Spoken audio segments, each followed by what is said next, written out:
If you're feeling hopeless today, let me tell you about the man that survived the longest amount of time lost at sea in recorded history and lived to tell the tale. José Alvarenga was a Salvadorian fisherman who was fishing off the coast of Mexico with a man that he hired as a day laborer to fish with him named Ezequiel Cordoba. As soon as the two men who had never spoken before got out into the water, a massive storm hit, and it lasted for 5 days.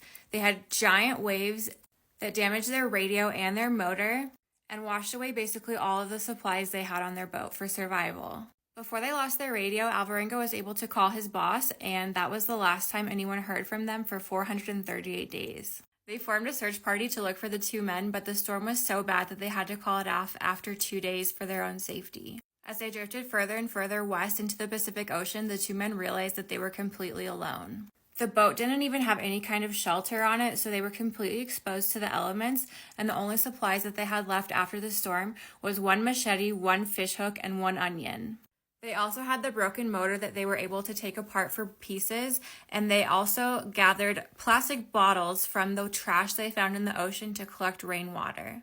And they also had a small styrofoam cooler that they used to protect themselves from the sun. After the storm finally ceased, they had a whole week of no rain, and they almost died from dehydration. They had to kill turtles and drink their blood to get any kind of liquid, and they also had to drink their urine. As they drifted further into the ocean, there was less and less fish and turtles, and so they had to start catching birds. Birds would land on their boat to try to get a little rest from flying, and they would catch them and break their wings and keep them in their boat alive so that they could have a food source. They would eat the birds slowly and have as many as possible. This plan worked well until one day Cordoba ate a bird and got extremely sick immediately, and they opened the bird's stomach and found a yellow snake that was super poisonous inside of the bird, and this made Cordoba afraid of eating the birds. He was refusing food and giving up hope, and after 10 weeks at sea, he died.